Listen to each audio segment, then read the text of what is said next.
যেই নবীর শরীরে মশা মাছি বলা হারাম, ওই নবী তাইফের ময়দানে চলছেন। বেঈমান কাফেরের বাচ্চাগুলো পাথর মেরে মেরে রক্ত ঝরাইতেছে। নবীর শরীর মোবারক থেকে রক্ত পড়ে জুতা আটকায় গেল, আমার নবীর চোখের পানি পড়তেছি। আল্লাহ কয় জিবরাইল যাও, আমার নবীর অনুমতি নিয়ে তায়েফের মানুষগুলোকে ধ্বংস করে দাও। রহমতের নবী বলে জিবরাইল না না, এদের মারিও না।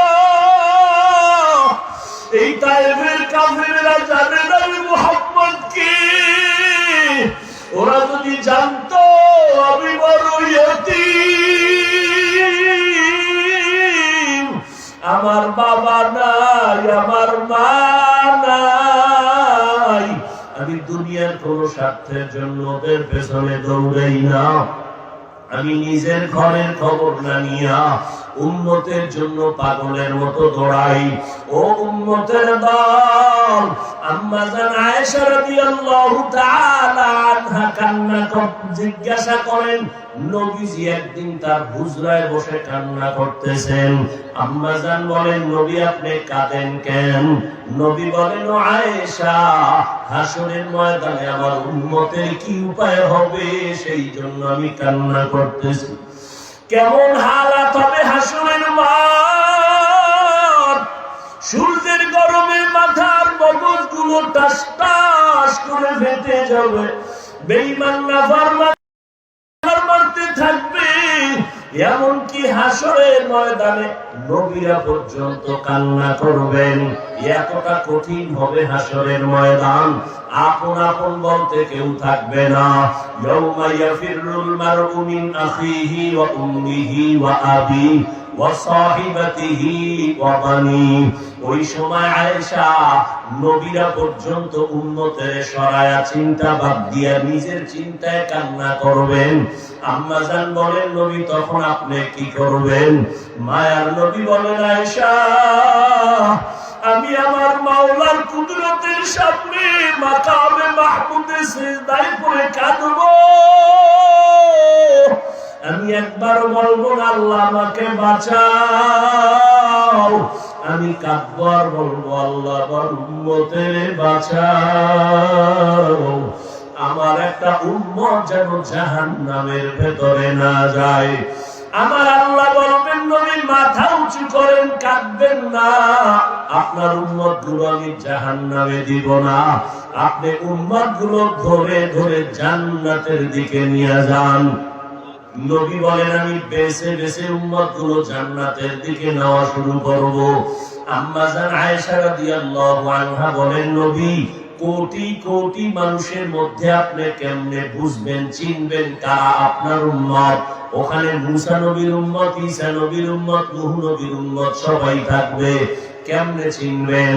মায়ার নবী বলেন, আয়েশা, আমার উম্মত যারা ওযু বানাইয়া 5 বেলার নামাজ পড়বে, কিয়ামতের দিন তাদের ওযুর অংশগুলো নূরের আলোতে চমকাইতে থাকবে। আমি উম্মত গুলো ধরে ধরে দেখে দেখে জান্নাতের পথে নিয়ে যাব। ও আল্লাহর বান্দারা, কয়দিন আর দুনিয়ায় বাঁচবা? এমন একটা দিন নাই যে যুবকের মরণের খবর নাই। আজকে খবর পাইলাম এই সিলেট রোডে নরসিংদী এলাকার ভেতরে একটা মাইক্রোবাস অ্যাক্সিডেন্ট হয়ে গেছে। ইটালি থেকে 2 জন আসছে, তার মা মারা গেছে দেখার জন্য। মাকে দেখতে গিয়া তারা 2 জন লাশ হইয়া গেল। আজকে তুমি সুস্থ আছো, বেঁচে আছো, কালকে তোমার লাশ হইতে হবে তোমার জানা নাই রে বাবা। এখন থেকে তৈরি হয়ে যাও। ব্যবসা করো, বাধা নাই। চাকরি করো, বাধা নাই। লেখাপড়া করো, বাধা নাই। আমার মায়ার নবীর আর কাদাইও না রে যুবক। আমার নবীর সুন্নতের মালা গলায় লাগাও। মা বাবারে কষ্ট দিও না, মা বাবার দোয়া নিয়ে সামনে আগাও। আর আমার নবীর তরিকার সারিও না বাবা। আজকে আমরা এত কষ্টের মধ্যে চলি, আজকে এত কষ্ট করি, তোমরা তো আমাদের কেউ টাকা দাও না, গুণগান গাও না, শুধু বিরোধিতাই করো। এই টুপির কারণে মাথা গরম, তাও বুঝি। দাঁড়িয়ে রাখলে যৌবনের ভাব চলে যায়, তাও বুঝি। লম্বা জামাটা পরলে শরীর গরম লাগে, আটকা লাগে, তাও বুঝি। আজকে যদি তোমার মতো আমি স্বাধীনভাবে দাড়ি কামাইয়া শার্ট প্যান্ট শার্ট টাই লাগাইয়া রাস্তায় ঘুরতাম, কেউ আমারে বাধা দিত না। তো বাবা, এরপরও কেন টুপি ফালাই না, দাড়ি ফালাই না, নামাজ ছাড়ি না? একমাত্র কারণ আমার আল্লাহর কোরআন সত্য। গুনাহ নিয়ে কবরে গেলে জাহান্নামের আগুন, হাসরের ময়দানে কেমনে আমার মালিকের দরবারে দাঁড়াবো? জান্নাতের টিকিট পাইয়া আবু বকর সারা রাত কাঁদেন, আল্লাহ কি উপায় হবে আমার? ওমরে ফারুক কান্না করেন, কি উপায় হবে আমার? তারা যদি কান্না করতে পারেন জান্নাতের সুসংবাদ পাইয়া, আপনার আমার কি পরিমাণ কান্না করা দরকার? কপালটা এতই যে পোড়া, নিজেও কাঁদে না, অন্য কান্না করলে পছন্দ করে না। এত কপাল পোড়া মুসলমান, নিজেও দাঁড়িয়ে রাখতে পারলা না, যারা দাঁড়িয়ে রাখে তাদেরকেও তুমি পছন্দ করো না, নিজেও নামাজ পড়ো না, যারা নামাজ পড়ে তাদের ভালোবাসতে দরকার ছিল, কিন্তু তুমি তাদেরও ভালোবাসো না। ওরে আমার মাওলার কোরআন কি মিথ্যা মনে করেছো? আমার মাওলার কোরআনের কথা সত্য, জান্নাত জাহান্নাম আছে তাও সত্য, নেক আমল নিয়ে মরিয়া গেলে জান্নাতের সুসংবাদ সত্য, গুনাহ নিয়ে মরিয়া গেলে জাহান্নামের আযাব তাও সত্য। ও আল্লাহর বান্দারা, হেদায়েতের মালিক আমার আল্লাহ। কপাল পুড়িয়ে গেলে নবীর বায়ানেও কালেমা কপালে আসবে না, তওবা হবে না। আর কপাল যদি খুলিয়া যায়, নবীর বিরোধিতা করলো হেদায়েত পেয়ে যায়। ও আল্লাহর বান্দা, জানি না কার কপাল এখানে ভালো আর কারটা খারাপ। অনেক আল্লাহর বান্দা এখানে আছেন, হয়তো চোখের পানি চাইলে তওবা করবে, আল্লাহ জীবনে তো কম নামাজ ছাড়ি নাই, জীবনে দাড়ি তো কম কাটি নাই, গুনাহ করতে করতে আমার জীবন শেষ, আজকে থেকে তওবা করে নিলাম, আর দাড়ি কাটবো না, নামাজ ছাড়বো না, মা বাবারে কষ্ট দিব না, উলামায়ে কেরামের পরামর্শ নিয়ে নবীর তরিকা মানিয়ে চলবো। আল্লাহর কাছে ছেড়ে তওবা করে বিদায় নিবে। আর একদল আল্লাহর বান্দা এখানে আছে, যারা হাজার বয়ান শোনার পর এখান থেকে বিদায় হবে, তওবা নসিব হবে না, মুনাজাতেও কান্নার সুযোগ পাবে না। ও আল্লাহর বান্দারা, আল্লাহর কাছে তওবা করে নাও। জীবনে তো কম আরাম করলা না, তোমার অন্তরেও তো দুনিয়ার আকর্ষণ আছে, আমার অন্তরেও আছে। আজকে তুই পার্কে দৌড়াও, কত আড্ডা দাও, বান্ধবী নিয়ে দৌড়াও, কত গুনার মজা করো, আমরা তো ওই লাইনটা জানার পরেও করার চেষ্টা করি না, বরং তারপরও কত গুনাহ হইয়া গেল, এই জন্যই পাও ধরি আল্লাহর কাছে কান্না করি। ও যুবক বাবারা, তোমাদেরকে পায়ে ধরে বলি, ও পর্দার আড়ালের আম্মা জানেরা, বোনেরা, আল্লাহর কাছে তওবা করে নেন। জীবনে নামাজ ছাড়বেন না, সন্তানগুলোকে আদর্শওয়ালা বানাবেন। ও বৃদ্ধ বাবাজিরা, আপনার মতো বুড়া মানুষ মসজিদে গিয়া নামাজ পড়ে, আপনি কেন পারেন না? আজকে থেকে তৈরি হয়ে যান, আল্লাহর কাছে তওবা করেন। আর নামাজ ছাড়বেন না, বেপরদায় চলবেন না, গালি দিবেন না, গীবত করবেন না। ও যুবক বাবারা, তওবা করে নাও। যতদিন বেঁচে থাকবো, ও আল্লাহ, আর কোনদিন তোমার বিরুদ্ধে যাব না। নোকানির মজা হারে হারে টের পাবি সেদিন। এরে যুবক, কপালটাই পুড়িয়া ফেলাস না রে যুবক। আমার আল্লাহ তোর মধ্যে এত গুণ আর এত মেডিসিন দান করেছেন। তুমি একটা যুবক, একটা ফুটন্ত গোলাপ, তোমার এই ফুলের ঘ্রাণে গোটা দুনিয়াটা মুখরিত হয়ে যাবে। তোমার একার দ্বারা সম্ভব গোটা দুনিয়াটাকে নিয়ন্ত্রণ করা। ইহুদি বেঈমানের বাচ্চাগুলো যদি গোটা দুনিয়াটাকে নিয়ন্ত্রণ করতে পারে, তুমি তো সৃষ্টির শ্রেষ্ঠ নবীর শ্রেষ্ঠ উম্মত, তুমি কেন পারবা না? সৃষ্টিগত ভাবে নারীর তুলনায় পুরুষের জ্ঞান কম না বেশি? বুঝেন নাই? নারী যদি দেশ চালাইতে পারে, তুমি কি কাপুরুষ? তোমার এত দুর্বলতা কেন? আকাশেতে লক্ষ তারা, এক চাঁদের আলো, লক্ষ মানুষ থেকে একজন আল্লাহ ওয়ালা ভালো। তুমি তো মুসলমান, তোমার কিসের অভাব? আল্লাহ চক্ষু দান করছেন, কত মানুষ খানা খায়, রাস্তাঘাটে চলে, ব্যবসা করে, চোখ নাই। কত মানুষের এক হাত আছে আর এক হাত নাই, তোমার সব আছে। লেখাপড়া করতে পারতেছো, শিক্ষকরা যা বলে শুনতেছো, বুঝতেছো, পরীক্ষাও দাও, মোটামুটি ভালো নাম্বার পাও। তুমি পিছনে কেন? দিলটারে বড় বানাও। ডাক্তার হও, আলহামদুলিল্লাহ। ইঞ্জিনিয়ার হও, আলহামদুলিল্লাহ। প্রফেসর হইবা, আলহামদুলিল্লাহ। কোনো পেরেশানি নাই, তবে তোমার সাহস থাকতে হবে অনেক বেশি। আমি সিলেটের শহরের শুধু ডাক্তার না, আমি ডাক্তার যদি হতে চাই আন্তর্জাতিক মানের হব। আমার সম্মান যেন সবার উপরে থাকে। আমি এমন সুনাম নিয়ে অন্ধকার কবরে যাব, আমি মরিয়া গেল যেন জাতি আমার জন্য সম্মানের ইতিহাস রচনা করে। এই যদি চাও তুমি, তোমার দ্বারা সম্ভব গোটা দুনিয়াটাকে নিয়ন্ত্রণ করা। সেই জন্য তোমার দুইটা গুণ লাগবে। এই দুই গুণের একটা গুণ যদি না থাকে, যেখানে যাবা ডাক্তার হবা ঠিক, তাসলিমার মতো জুতার বাড়ি খাবা। প্রফেসর হইলেও কপাল খারাপ।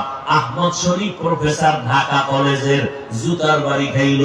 কবরের জন্য কপালে কবরও হয় নাই, প্রশান কপালেও কবরও হয় নাই। ঢাকা কলেজের প্রফেসর আহমদ শরীফ, নাস্তিকে আজম, ক্লাসে গিয়া ছেলে মেয়েদেরকে বলে আমার নাম জানুনি, বলে জানি। কি নাম বলে? বলা যাবে না। আহমদ শরীফ বলে শোন, আমার নাম আহমদ শরীফ। তোরা এতদিন শুনছো কোরআন শরীফ, হাদিস শরীফ, মক্কা শরীফ, মদিনা শরীফ। আজকে থেকে মক্কা শরীফ বাদ, মদিনা শরীফ বাদ। আজকে থেকে হাদিস শরীফ বাদ, কোরআন শরীফ বাদ। আজকে থেকে আমি আহমদ শরীফ তোদের জন্য যথেষ্ট। আল্লাহ হেদায়েত দান করুন। প্রফেসর হ, জুতার বাড়ি খাওয়ার প্রফেসর হইও না।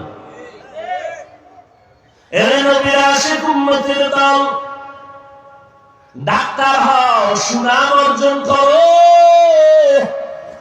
তুমি ডাক্তার হইলেই যে জাহান্নামে যাবে কথা বলা যাবে না। বহু ডাক্তার আছে 5 বেলার নামাজ পড়ে, রুগী লাইনে দাঁড়ানো, আজান হয়ে গেছে বলে রুগী দেখা বন্ধ, আগে নামাজ। তাহলে ওই ডাক্তারকে তুমি জাহান্নামী বলবা? এরে আল্লাহর বান্দা, এখনো সময় আছে, তৈরি হয়ে যাও। রহমতের নবীর আদর্শের মালা গলায় লাগাও। দুইটা পুঁজি লাগবে, ভালো করে লিখে রাখবি, ঘরের দরজায় টানায় রাখবি যুবকেরা। দুই পুঁজি ছাড়া খোদার কসম সম্মানের চেয়ার পাবি না, পাবি না, পাবি না। ডাক্তার যদি হতে চাও, দুই পুঁজি অর্জন কর। মানুষ তোরে মাথায় নিয়ে চলবে, মরার পরে তোর জন্য কলিজা খুলে দোয়া করবে। দুই পুঁজি। কয় পুঁজি? প্রথম পুঁজির নাম হলো সুস্থতা, দ্বিতীয় পুঁজির নাম হলো সুন্দর চরিত্র।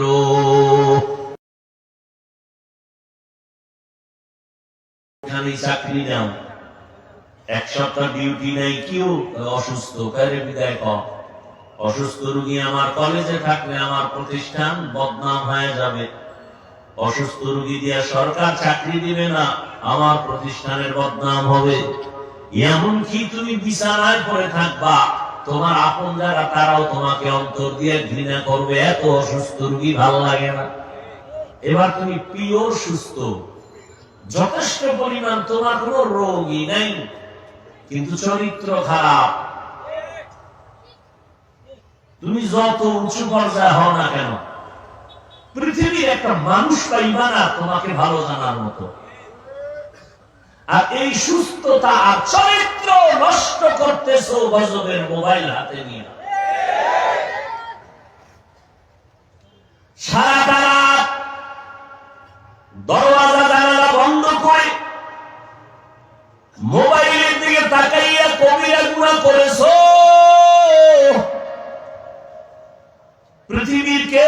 দেখে না, বাবাও জানে না, মাও দেখে না, রুম দরজার জানালায় কি দেখতেছো, কিন্তু মায়ের অন্তরে চুম্বুকে ধরা পড়ছে তুই গুনাহ করো। মা বুঝতেছে তুই গুনাহ করো। তোমার বয়স মাত্র 25 থেকে 30, তোমার চেহারাটা থাকবে উজ্জ্বল পূর্ণিমার চাঁদের আলোর মতো, দেখলে মায়া লাগবে, আকর্ষণ হবে। তোমার 25-30 মধ্যে কেন আকর্ষণ নাই? তোমার চেহারা কেন উজ্জ্বলতা নাই? দেখলে কেন মায়া লাগে না?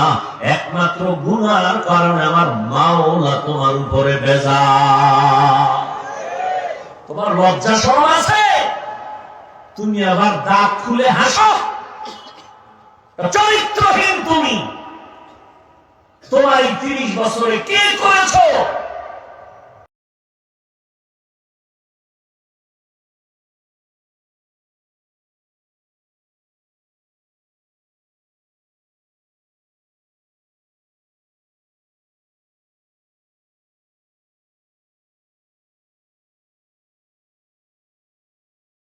বেয়াদব চরিত্রহীনর কারণে অনেক জায়গায় লজ্জা পাই, বলে গেছে, জ্বালা গেছে। তাহলে বুঝো, তুমি 30 বছরে কামাই করছো সবার বরদোয়া। এবার তুমি বালিশে মাথা লাগাই চিন্তা করো, তুমি মানুষ না অন্য কিছু? তুমি মরে গেলে মনে নিজের অন্তরকে প্রশ্ন করিও, তুমি বললে তোমার ভিতরে ভিতরে মা খুশি, তোমার চরিত্র খারাপ এই কারণে। তুমি মায়ের সাথে বেয়াদবি করেছো এই মোবাইল দিয়ে, মাকে কাঁদাইছো কত রাত, বাবার সাথে বেয়াদবি করেছো, তোমার চরিত্র এত দুর্বল। শিক্ষকের সাথে বেয়াদবি করেছো, আলেমের সাথে বেয়াদবি করেছো। তুমি মরে গেলে সবাই খুশি মনে মনে, তাহলে তোমার 30 বছরের কামাই কি? সবার বরদোয়া। এটা জীবন হলো তোমার। অথচ তুমি কবি নজরুলের ইতিহাস পড়ো, রবীন্দ্রনাথের ইতিহাস পড়ো, তোমার মতো আকাম করলে ওদের ইতিহাস কেউ পড়তো না।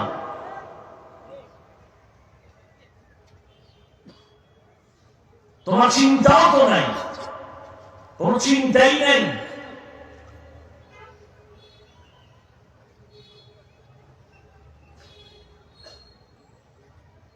জেনারেল লাইনের একজন প্রফেসর লেকচার দেয় মাত্র আধা ঘন্টা, মানুষটাকে সিরিয়াল দিয়া পায় না, আমার কলেজে আসেন, আমার কলেজে আসেন, বিদেশ নিয়ে যায়। কত সম্মান! ও যুবক, তুমি ওই লাইনে আছো, আলহামদুলিল্লাহ, তোমার কোনো ভয় নাই যে হুজুর না হইলে বুঝি জাহান্নামে যাব। না রে বাবা, তুমি ওই লাইনে থাইকা 5 বেলার নামাজ পড়ো, মা বাবার দোয়া নিয়ে চলো, আলেমদের কলিজার সাথে সম্পর্ক রাখো, নামাজ পড়ো। তুমি ডাক্তার হলেও ইনশাআল্লাহ জান্নাত পেয়ে যাইবা। নবীর আদর্শ লাগাও। ও মিয়া, আমরা নবীর আদর্শ মানার কারণে কি সম্মান কমে গেছে? মহামারী করোনায় কি তাকায় দেখো নাই? বাবায় করোনায় মরে গেল, সন্তান লোকের টাকা দিয়া বাবার লাশটারে ঘর থেকে নামায় রাস্তায় ফেলায় দিছে। বাবার কবর কই, জানাজা কই, ছেলেরা খবর নিল না, দরজা লক করে ঘুমায় গেল। এই দেশের শত শত করোনার লাশ আমার উলামায়ে কেরাম টুপিওয়ালারা কাঁধে লইয়া গোসল করাইয়া, জানাজা পড়াইয়া, কাফন পড়াইয়া কবরে দাফন করেছেন। একজন হুজুরেও করোনায় মরে নাই। করোনায় স্কুল বন্ধ, কলেজ বন্ধ, ব্যবসা বন্ধ, চাকরি বন্ধ, বাস বন্ধ, ট্রেন বন্ধ, রাস্তাঘাট সব বন্ধ। আল্লাহর হাজার শুকর, একটা কোরআনের মাদ্রাসাও বন্ধ হয় নাই। এর নবীরা আশিক উম্মতের দল। মায়ার নবী মক্কা নগরীতে এমন সময় আছে যেই সময় মক্কার মানুষ বড় খারাপ, এতটাই চরিত্রহীন, কন্যা সন্তান পেলে বাবা নিজে কন্যাকে জবাই করে পাথর চাপা দিয়ে মেরে ফেলে। এতটাই খারাপ ওই মক্কার কাফের বেঈমান, এতটাই চরিত্রহীন। জমিনে আল্লাহ তার ঘর বানাইছেন বাইতুল্লাহ,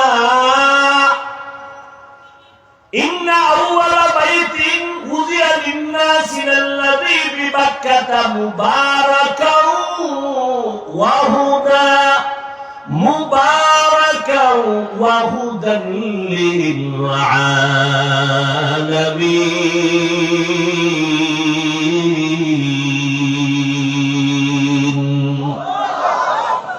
আল্লাহ বলেন জমিন বানায় আমি একটা নতুন ঘর বানাইলাম বাইতুল্লাহ, এত দামি একটা ঘর যেই ঘরটার দিকে তাকাইয়া থাকলেও সওয়াব। যেই বাইতুল্লাহর কিনারায় 1 রাকাত নামাজ পড়বে মুমিন 1 লক্ষ রাকাত নামাজের সওয়াব। এত দামি একটা ঘর ওই বাইতুল্লাহ। এর নবীর আশিক সেই বাইতুল্লাহ এত দামি ঘর, হেদায়েতের ঘর, ইবাদতের ঘর। মক্কার মানুষ কতটা খারাপ, ওই বাইতুল্লাহ নারী আর পুরুষ একত্রিত হইয়া তাওয়াফ করে আবার উলঙ্গ অবস্থায়। এই মানুষগুলোর মধ্যে আমার আল্লাহ রহমতের নবীকে পাঠাইছেন। মাত্র 13টা বছরের মধ্যে মক্কার চরিত্রহীন মানুষগুলোকে স্বর্ণের মানুষ বানায় দিলেন আমার আল্লাহ। নবীজির আদর্শ দিয়ে মাত্র 13 বছরের ব্যবধানে মক্কার চরিত্রহীন মানুষ স্বর্ণের মানুষ হয়ে গেল। আল্লাহ কয় জিবরাইল লিস্টি দিয়ে দিলাম, নবীর কাছে গিয়ে পৌঁছাইয়া দাও। এই লিস্টির মধ্যে যাদের নাম আছে নবী যেন ঘোষণা করে দেয়, এই লিস্টির নাম যাদের আছে সবাই বিনা হিসাবে জান্নাতি।